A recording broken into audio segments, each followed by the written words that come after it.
Hello, everyone. The story I am about to read is a Filipino folktale which tells the origins of the pineapple. It serves as a reminder for us to obey our parents, to work hard, and be attentive. The Legend of Piña, or the Pineapple. There was once a daughter named Pinang who was well loved by her mother.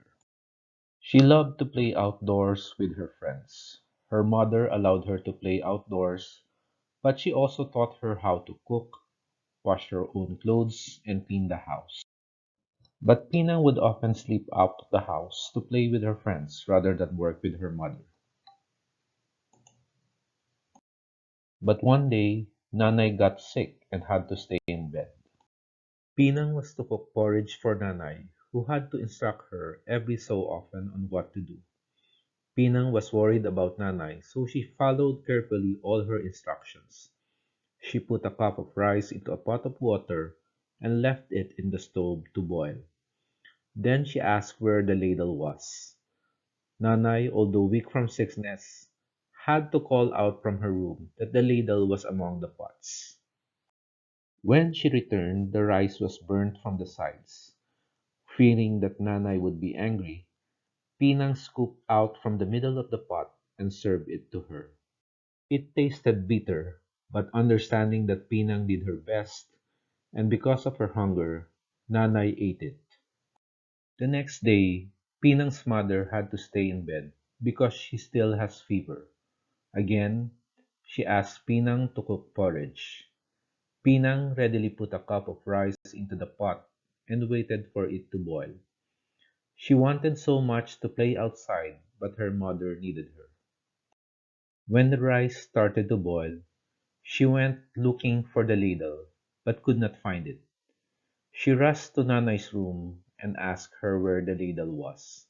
Not feeling well, Nanay shouted at her and told Pinang that if there was anyone who should know where the ladle was, it should be her, because she had used it before.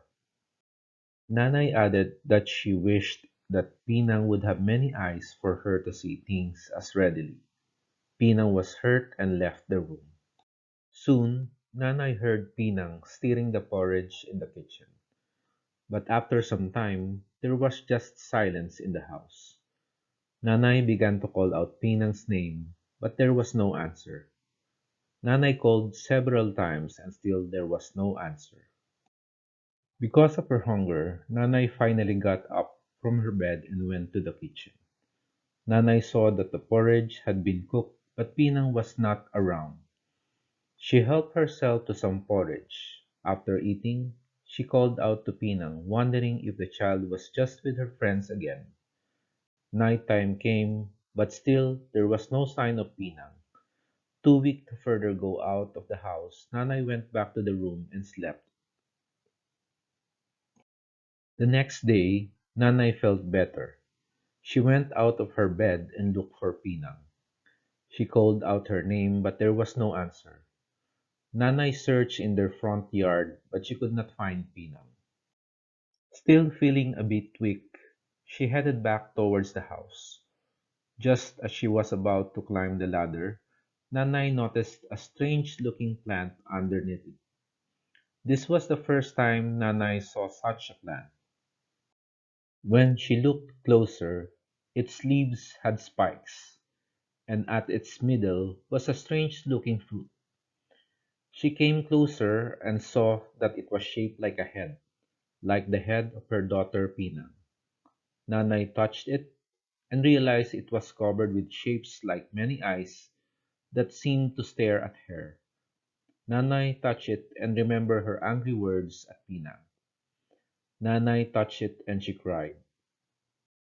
Since then, Nanay had called the plant Pinang to remember her daughter, and as the years passed, the plant with the strange looking fruit came to be known as Piña.